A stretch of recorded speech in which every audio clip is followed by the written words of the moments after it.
출애굽기는 전체가 40장으로 이루어져 있습니다. 그러나 많은 사람들에게 출애굽기에 대한 이미지는 7장에서부터 14장까지의 이 8장에 걸쳐 기록된 애굽에 임한 10가지 재앙과 홍해를 건넌 사건으로 각인되어 있습니다.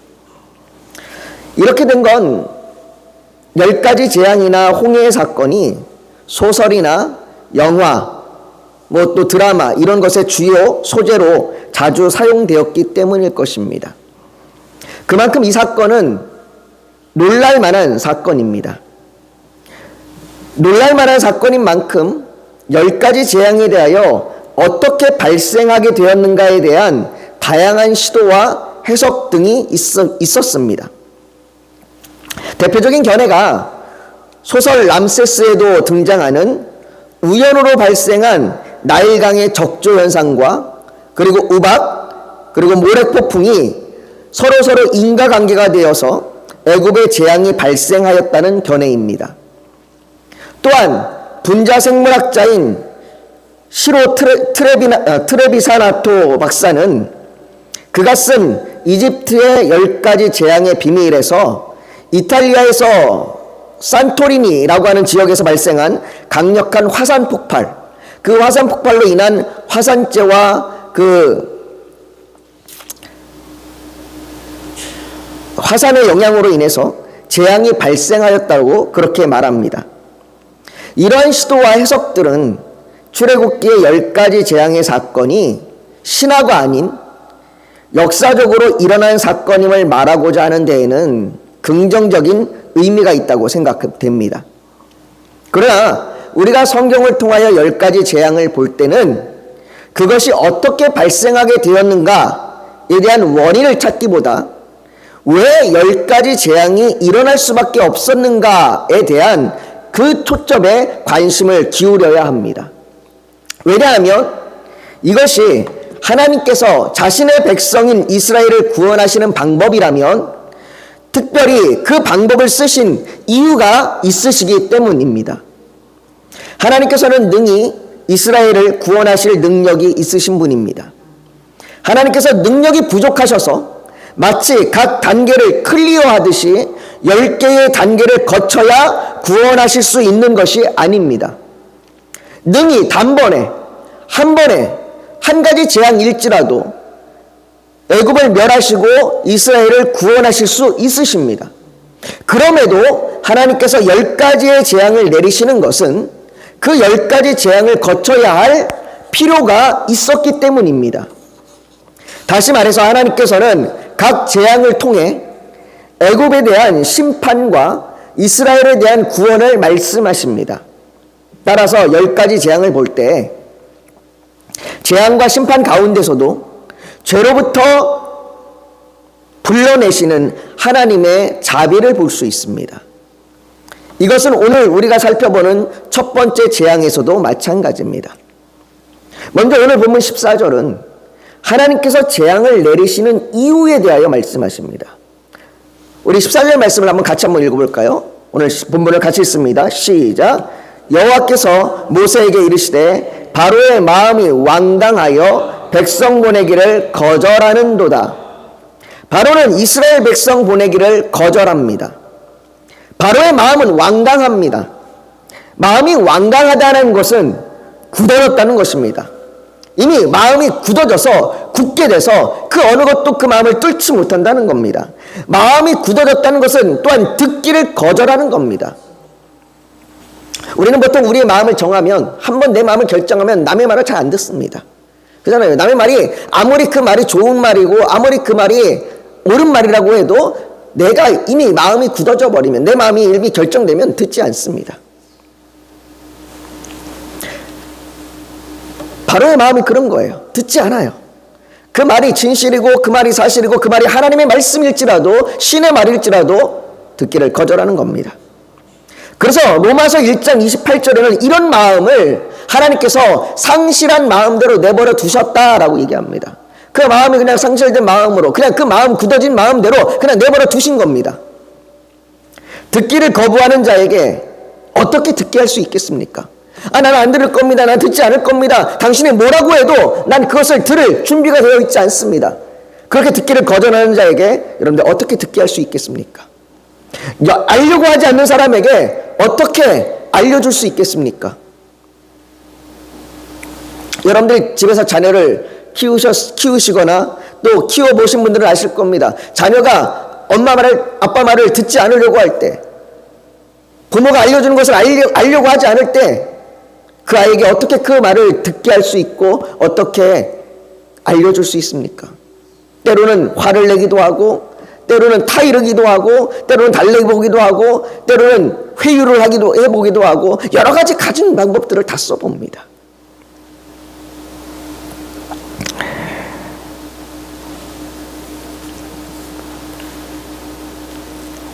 듣기를 거부하는 자에게, 알려고 하지 않는 자에게 놀라운 일을 보여주면, 놀라운 표적을 보여주면 들을까요? 삶에서 기적 같은 일들이 일어나면, 내가 경험해보지 못한 일들, 내가 예측하지 못한 일들을 보여주면, 그러면 듣고 알려고 하고 믿을까요? 바로가 너희는 이적을 보이라 라고 말할 때 모세와 아론은 지팡이가 뱀이 되게 하는 표적을 보였습니다. 그러나 표적을 보고도 13절은 그러나 바로의 마음이 완악하여 그들의 말을 듣지 아니하니 여호와의 말씀과 같더라라고 여전히 듣지 않는다고 말합니다. 놀라운 일을 보여줘도, 표적을 보여줘도 그들을 듣지 않습니다. 바로의 마음은 여전히 완악합니다. 예수님 당시에도 얼마나 많은 사람이 이적을 보고 표적을 보았습니까? 오병이어의 떡과 물고기를 먹었던 5,000명은 어디로 갔습니까? 죽은 나사로가 살아나서 무덤에서 나오는 걸 본 사람들, 그 장면을 목격한 사람들, 그렇게 붕대를 두르고 나온 그 모습을 본 사람들은 어디에 갔습니까? 예수님께서는 이사야의 예언이 그들에게 이루어졌으니 일렀을 때 너희가 듣기는 들어도 깨닫지 못할 것이요 보기는 보아도 알지 못하리라. 이 백성들의 마음이 완악하여져서 그 귀는 듣기에 둔하고 눈은 감았으니 이는 눈으로 보고 귀로 듣고 마음으로 깨달아 돌이켜 내게 고침을 받을까 두려움이라 하였으니라 라고 말씀하신 같이 그들은 하나님을 알지도 못하고 깨닫지도 못하고 돌이키지도 않습니다. 아니 그걸 거부합니다. 혹이라도 내가 그렇게 돌이킬까, 내가 돌아설까 스스로 두려워한다고 말합니다. 그러니 표적을 보여줘도 아무리 달래고 회유해도 듣지 않는 겁니다. 그런 바로에게 하나님께서는 다시 모세를 보내셔서 하나님의 메시지를 전합니다. 16절입니다. 우리 한번 16절을 같이 읽습니다. 시작.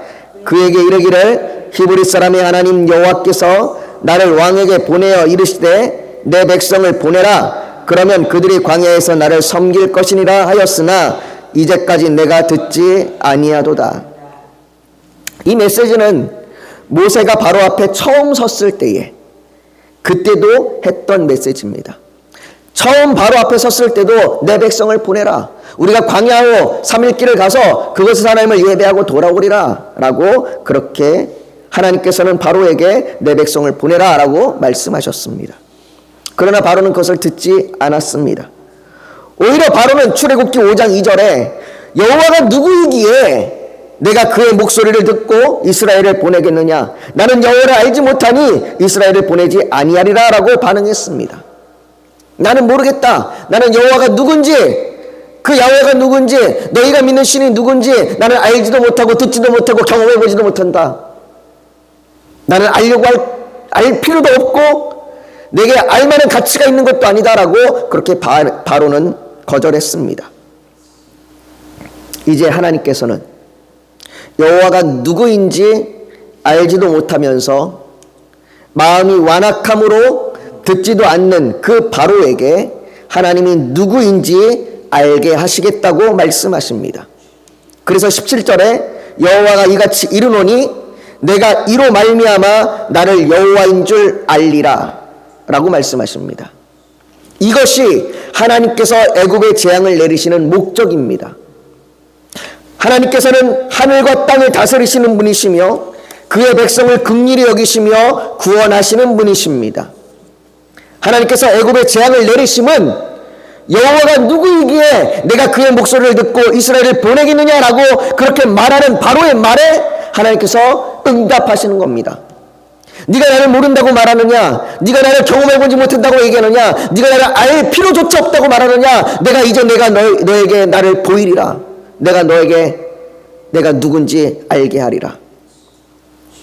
내가 온 천하 만물을 다스리며 내가 온 천하 만물의 주인이며 내가 내 백성을 긍휼히 여기며 내가 내 백성을 자비롭게 여기는 여호와 하나님인 줄 내가 너에게 알게 하리라.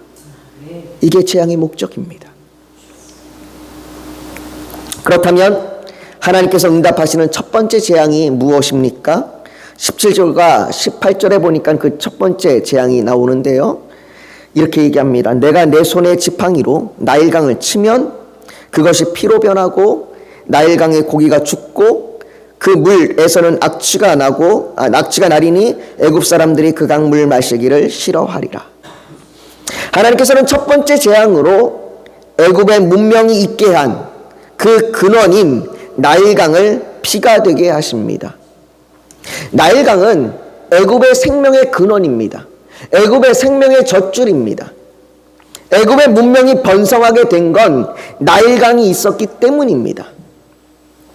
나일강이 일정하게 범람함으로 때에 따라서 정확하게 그 때와 시에 따라서 범람함으로 그들은 풍족한 곡식을 거둘 수 있었고 나일강이 일정하게 범람하는 시기를 알기 위해서 천문학이 발달했고 그 범람하는 수위를 알기 위해 측량술과 또 관계수로를 짓기 위한 건축기술이 발달했습니다. 그리고 그 문명의 발달로 애굽은 강해졌고 바로의 권력은 자신을 태양의 아들이라 태양신의 아들이라고 부를 정도로 자기를 파라오라고 부를 정도로 그렇게 강해졌습니다. 그래서 애굽은 그 나일강을 찬양하고 그 나일강의 신인 하피와 오시리스를 숭배했습니다. 에스겔 29장 3절에 보면 애굽의 바로왕이여 내가 너를 대적하노라. 너는 자기의 강들 가운데서 누운 큰 악어라. 스스로 이르기를 이 강은 나일강을 얘기합니다. 이 나일강은 내 것이라 내가 나를 위하여 만들었도다 하는도다 라고 바로가 스스로 내가 이 강의 주인이다. 내가 이 강의 신이다. 내가 이 강은 우리의 것이다. 내 것이다.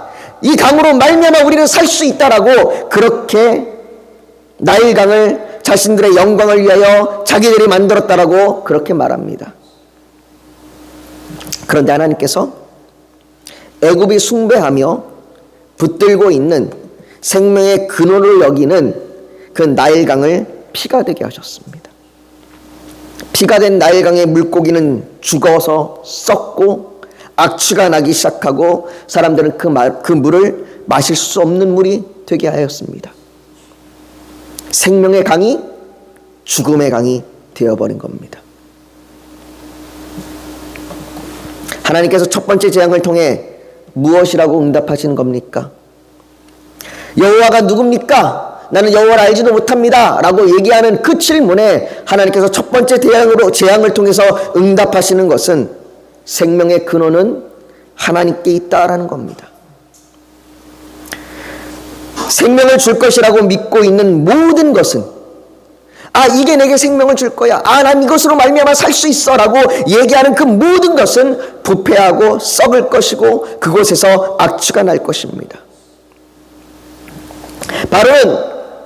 바울은 로마서 11장 36절에 이는 만물이 주에게서 나오고 주로 말미암고 주에게로 돌아감이라 그에게 영광이 세세에 있을지어다 아멘이라고 말합니다.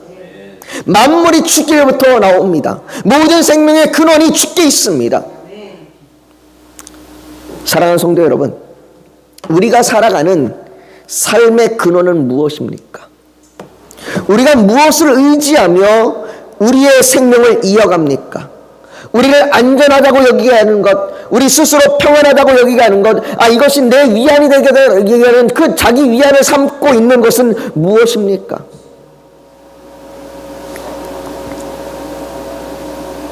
누가복음 12장에 예수님께서 밭에 소출이 많은 부자에 대하여 비유로 말씀하십니다. 그는 밭에 소출이 많아 그 소출을 쌓을 곳이 부족할 정도였습니다. 그래서 마음에 생각하기를 지금의 창고를 헐고 그 더 큰 창고를 만들어서 그곳에 곡식과 재산을 쌓아두겠다라고 생각합니다. 그렇게 큰 창고를 두고 큰 창고에 재산과 곡식을 다 모아서 잘 저장해 두었으니 이제는 먹고 마시며 즐거워하고 그로 말미암아 풍요와 안정된 삶을 누리려고 한 것이죠. 그때 하나님은 이르시되 어리석은 자여 오늘 밤에 내 영혼을 도로 찾으리니 그러면 내 준비한 것이 누구의 것이 되겠느냐라고 말씀하십니다. 예수님께서 이 비유를 시작하시면서 사람의 생명이 그 소유에 넉넉한 데 있지 아니하리라라고 말씀하셨습니다. 생명을 줄 것이라고 믿었고 실제로 오랜 역사를 통해서 그렇게 풍요를 주었던, 그래서 많은 사람이 생명의 근원이라고 믿었던 나일강이 피의 강, 썩은 강이 되었습니다. 그렇다면 하나님의 권능과 능력으로 애굽에 임한 이 첫 번째 재앙에 바로는 어떻게 반응합니까? 22절에 바로의 반응이 등장을 하게 되는데요. 22절에 보면 이렇게 얘기합니다. 애굽 요술사들도 자기들의 요술로 그와 같이 행함으로 바로의 마음이 완악하여 그들의 말을 듣지 아니하니 여호와의 말씀과 같더라. 애굽의 마술사들이 지팡이를 변하여 뱀이 되게 한 것처럼 이번에도 그들 역시 물이 피가 되게 하여 하나님의 행하심을 비꼬고 속임수라고 속입니다. 그들이 구한 물이 나일강이 아닌 오아시스의 물인지, 오아시스로부터 구한 것인지, 그들이 정말로 물이 피가 되게 한 것인지, 아니면 단순히 눈속임한 것인지 알 수는 없습니다. 그러나 중요한 것은 그들이 하나님의 행하심을 아무것도 아닌 것처럼 그렇게 치부해버렸다는 겁니다. 왕이여, 나일강이 피가 되게 된 것 걱정하지 마십시오. 저거 우리도 할 수 있습니다. 우리도 능히 그렇게 행하여 속일 수 있습니다. 나일강이 피가 된 것 저거 좀 있으면 괜찮아질 겁니다. 아무 문제도 아닙니다. 하나님의 행하심을 비꼬는 겁니다. 하나님의 행하심이 아무 능력도 아닌 것처럼 여기는 겁니다. 그저 단순히 눈속임이라고 그렇게 꼬이는 겁니다.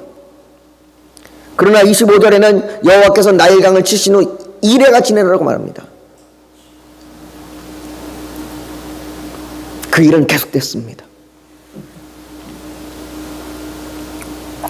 그러나 요술사들이 말할 때에 그 요술사들의 말을 들은 바로는 그 말을 듣고 반응하기를 23절에 이렇게 반응합니다. 바로가 돌이켜 궁으로 들어가고 그 일에 관심을 가지지도 아니하였고 라고 말합니다. 나일강이 피가 되어 썩어가고 악취가 나고 백성들은, 애굽의 모든 백성들은 그 물을 마시지도 못해서 그 물을 찾아서 헤매고 괴로워하고 고통스러워하는데 애굽의 왕 바로는 그 일에 관심조차 두지 않습니다. 여러분, 무관심, 관심조차 두지 않는 것, 이것이 죄 아래 있는 자들의 상태입니다. 죄 아래 있는 자들은 죄와 심판에 대하여 무관심합니다. 관심조차 없습니다. 이 땅이 망한들, 내가 죽들 아무 관심이 없습니다. 죽으면 아무것도 아니라고 얘기합니다. 죽으면 아무것도 없이 그래 끝난다라고 얘기합니다. 천국이 어디 있고 지옥이 어디 있다고 얘기합니다.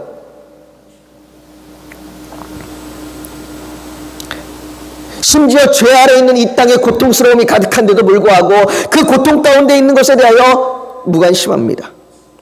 지금 애굽 온 땅이 괴로워하고 있습니다. 그들이 고통을 당하는 것은 죄의 결과입니다. 그러나 무관심합니다. 그것이 자신과 전혀 상관이 없다고 말합니다.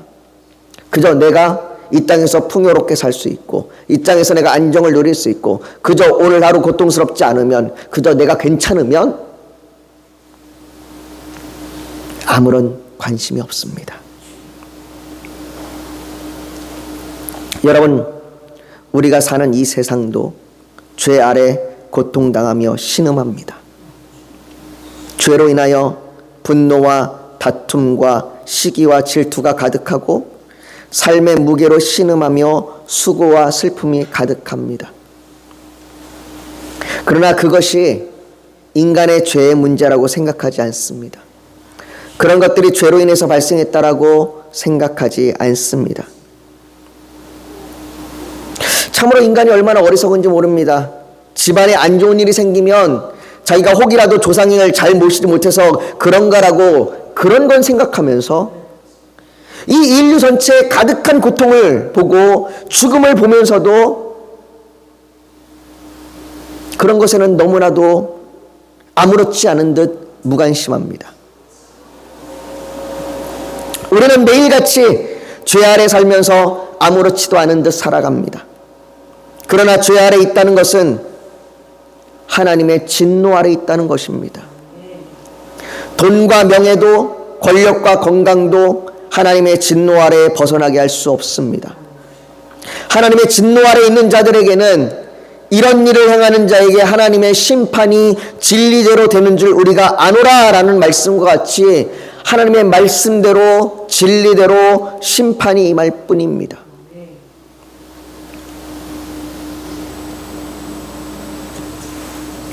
사람들은 무관심할지 몰라도 그 무관심 중에도 여전히 하나님의 뜻대로 이 땅은 하나님의 진노 가운데 심판이 부어질 겁니다. 그러나 또 한편 기억해야 할 것은 지금 첫 번째 재앙이 이르렀지만 아직 죽음이 이르지 않았다는 것입니다. 이 재앙은 첫 번째 재앙입니다. 우리는 10가지의 재앙이 있을 거라는 걸 이미 알고 있습니다. 이제 첫 번째 재앙이 시작된 겁니다. 아직 죽음이 이르기까지는 시간이 있습니다. 우리는 재앙을 보며 죄에 대하여 두려워해야 합니다. 재앙을 두려워하는 것이 아닙니다. 죄를 두려워하는 겁니다. 우리가 인생을 살아가다 보면 고통스러운 일들이 일어날 수 있습니다. 천재지변이 일어날 수 있고 사고가 일어날 수 있고 질병이 우리를 쓰러뜨릴 수 있습니다. 관계가 깨지고 마음의 상처와 슬픔을 겪어야 할 수도 있습니다. 우리에게 그런 모든 상황이 혹시 나의 죄로 인하여 발생하였다고 그렇게 단정지어 말할 수는 없습니다. 때때로 하나님은 우리에게 뜻하지 않게 예상치 않게 고난을 허락하시기도 합니다. 그러나 우리가 기억해야 할 것은 그런 상황보다 그런 우리에게 임한 재앙과 같은 상황보다 죄에 대하여 두려워해야 한다는 겁니다. 그런 상황을 볼 때에 그런 재앙과 같은 상황들을 보면서 우리는 우리의 죄에 대한 두려움을 가져야 합니다. 죄에 대한 두려움은 막연한 공포심이 아닙니다. 그것은 하나님을 경외하면서 오는 두려움입니다. 죄에 대한 두려움은 하나님이 얼마나 의로우신지에 대한 경외함입니다. 하나님이 의로우시고 하나님이 옳으시고 하나님이 모든 권력과 모든 주권을 가지고 계시기에 죄인인 나는 두려워할 수밖에 없는 겁니다.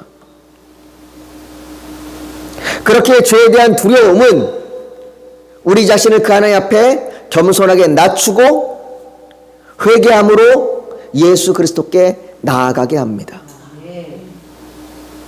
그러면 우리는 재앙을 볼 때에 우리는 두려워함으로 아직 죽음이 내게 이르지 않았음을 바라보며 하나님 앞에 나아가 회개하고 하나님을 경외해야 합니다.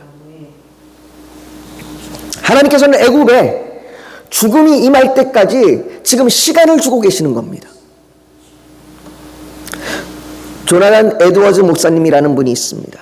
미국의 부흥을 이끌었던 그 부흥의 시대에 계셨던 그 조나단 에드워즈 목사님이 그분이 설교하셨던 진노하시는 하나님의 손안에 있는 죄인이라고 하는 설교에서 이렇게 얘기하십니다. 매 순간 여러분을 지옥 불 속에 떨어지지 않도록 붙잡고 있는 것은 하나님의 손뿐입니다. 어젯밤 여러분이 지옥에 가지 않은 것은 다른 무엇 때문이 아닙니다. 여러분이 눈을 감고 잠자리에 든 다음에 이 세상에 눈을 뜨게 된 것은 하나님 때문입니다. 여러분이 여기 하나님의 집에 앉아 있으면서도 여러분이 죄악된 방식으로 예배를 드리며 하나님의 분노를 일으켜도 여러분이 지옥에 떨어지지 않고 있는 것은 하나님의 손이 여러분을 붙잡고 있기 때문이지 다른 이유가 없습니다 라고 말합니다. 사랑하는 성도 여러분, 아버지의 유산을 받아서 떠났던 둘째 아들, 우리가 흔히 탕자라고 부르는 그 아들은 자신의 기쁨과 만족을 주었던 돈을 다 잃고 자신의 재산을 다 잃어버리고 가장 천한 돼지 치는 일을 하면서 그 돼지가 먹는 쥐염 열매를 먹으며 자신의 배고픔을 해결하는 그 고통과 슬픔 가운데 자신이 아버지께 죄를 지었다는 걸 깨달았습니다. 내가 죄를 지었구나. 내가 죄 가운데 있구나. 그 죄를 두려워했습니다. 그리고 그 죄에 대한 두려움 가운데 그가 고백하기를 내가 아버지께로 돌아가야 되겠다. 내가 아버지께로 돌아가 아버지의 집에 종으로라도 내가 있어야 하겠다라고 그렇게 말합니다. 오늘날 우리 신앙생활은 교회에 나와 평안함을 누리고 삶이 풍성해지기만을 바라는지 모릅니다. 그저 내 필요를 채워주십시오. 내 문제를 해결해 주십시오. 내게 더 좋은 직장과 더 좋은 집을 주십시오. 그렇게 교회에 나와 예배를 드리고 기도하고 있는지 모르겠습니다. 그러나 그렇게 예배에 나와 기도하고 하나님을 찬양하지만 정작 죄에 대해서는, 나의 죄의 문제에 대해서는 무관심한 것은 아닙니까? 그래서 고난이 오면 그저 절망하고 좌절할 뿐 죄에 대한 두려움을 보지 못하는 것은 아닌지 모릅니다. 오늘 이 첫 번째 재앙을 보면서 하나님 알기를 원합니다. 하나님이 어떤 분인지를 듣고 알기를 원합니다. 그분의 부르심을 듣기를 원합니다. 죄와 심판의 두려움을 보며 하나님 앞에 겸손함으로 자비와 은혜를 구하시기를 예수님의 이름으로 축복합니다. 우리가 오늘 이 시간 이 말씀을 지금 기억하면서 우리 함께 지금 기도했으면 좋겠습니다. 여러분, 하나님께서는 애굽의 재앙을 내리십니다. 이 재앙을 통하여 너희가 나를 알리라 라고 말씀하십니다. 하나님께서 생명의 근원이시고 그 생명의 근원이신 하나님께서 그분의 백성들을 구원하실 겁니다. 아직 그들에게 죽음이 이르지 않았습니다. 아직 시간이 있습니다. 죄에 대한 두려움 가운데 하나님 앞에 나아가십시오. 하나님, 내가 죄인이지만 하나님의 긍휼하심과 하나님으로부터 오는 생명을 구하며 내가 나아갑니다. 하나님, 나를 건져내어 주시옵소서. 내 생명의 평안함만을 구하는 것이 아니라 내가 죄에 대한 두려움 가운데 참 생명을 얻기를 원하오니 나를 건져내어 주십시오. 이 시간 내가 그것을 깨닫고 하나님 앞에 구하며 하나님의 그 은혜를, 그 자비를 구하며 나아가오니 나를 건져내어 주시옵소서. 우리가 이 아침에 그렇게 주님 앞에 간절히 기도하며 나아가길 원합니다. 우리 같이 기도하겠습니다. 자비로우신 하나님, 이 시간 주께 간절히 원하오니 우리를 붙들어 주시옵소서.